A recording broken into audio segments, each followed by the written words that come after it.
Hello, bonsoir tout le monde et bienvenue sur Demos Crypto. Aujourd'hui on est le 10 du 4 à 20h35 et on est parti pour votre vidéo favorite, une analyse crypto de fin de soirée. Mais avant ça, petit point qu'il faut que je vous rappelle, le trading de crypto-monnaie peut occasionner des pertes partielles ou majeures et mes conseils ne sont pas des conseils financiers. Ainsi, mes analyses comme une excellente marque de voiture peuvent avoir des erreurs. Voilà pour ce point, passons à l'analyse. Alors aujourd'hui le Bitcoin nous a fait une bougie rouge qui est possiblement un rebond sur la ligne de tendance baissière que j'ai dessinée il y a de cela un petit moment déjà. Et donc on peut voir que le Bitcoin a bel et bien cassé la ligne de tendance haussière par le bas. Il est parti chercher donc les 74 000 $. Par contre, le Bitcoin suit toujours cette ligne de tendance baissière. Et globalement, on a fait un rebond sur les 83 000 $ qui était du coup une partie de la ligne de tendance baissière.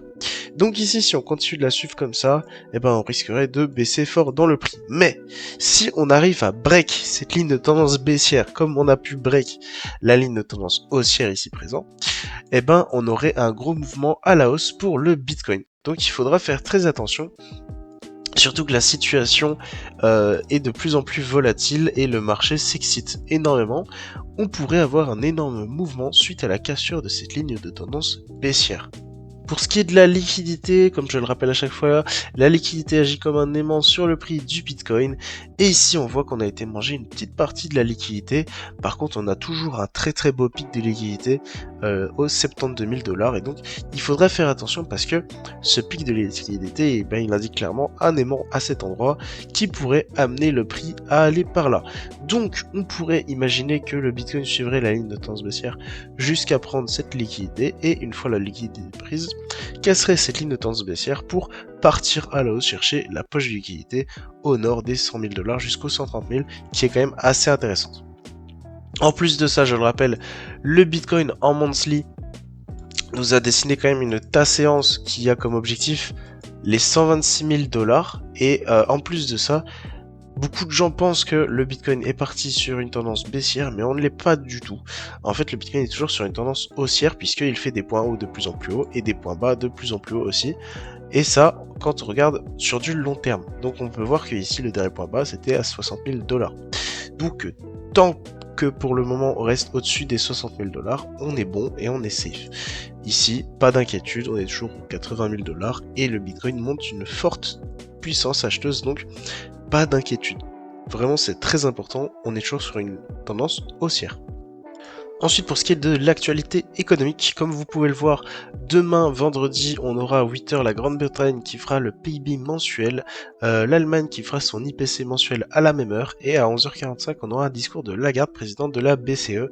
Donc, suite aux annonces de Trump, le discours de Lagarde pourrait être assez intéressant. Il faudra donc faire attention à son effet sur le marché, et à 15h30, on aura le prix à la production mensuelle des États-Unis. Bon, tout ça, c'est pas ultra intéressant. Pour l'instant, on n'a pas beaucoup d'actualité économique. Déjà, grosse annonce au niveau de Mastercard et de Kraken. Kraken s'associe à Mastercard pour lancer des cartes bancaires crypto en Europe et aux États-Unis. On pourra bientôt dépenser nos cryptos chez plus de 150 millions de commerçants. Le futur, c'est maintenant. Grosse avancée technologique, très clairement.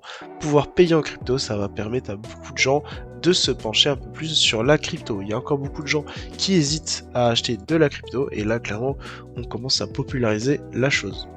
Ensuite, Matt Hougan Bitwise, les haussiers du Bitcoin devraient rester confiants quand la volatilité se calmera, le Bitcoin visera de nouveaux ATH et au-delà, le calme avant le prochain envolée.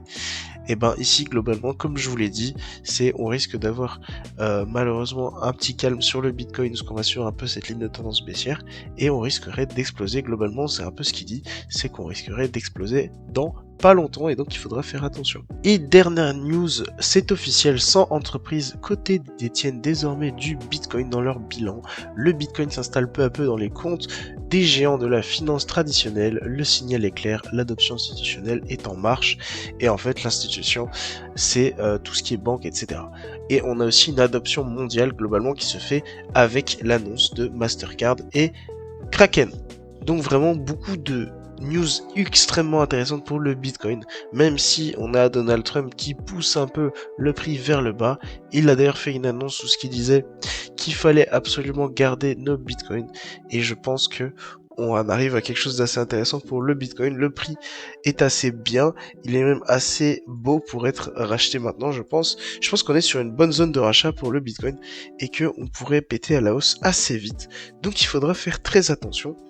Moi, je rappelle que vous pouvez trader tous ces cryptos sur BingX avec des frais réduits grâce à mon lien de parrainage dans la description, donc vraiment sautez sur l'occasion.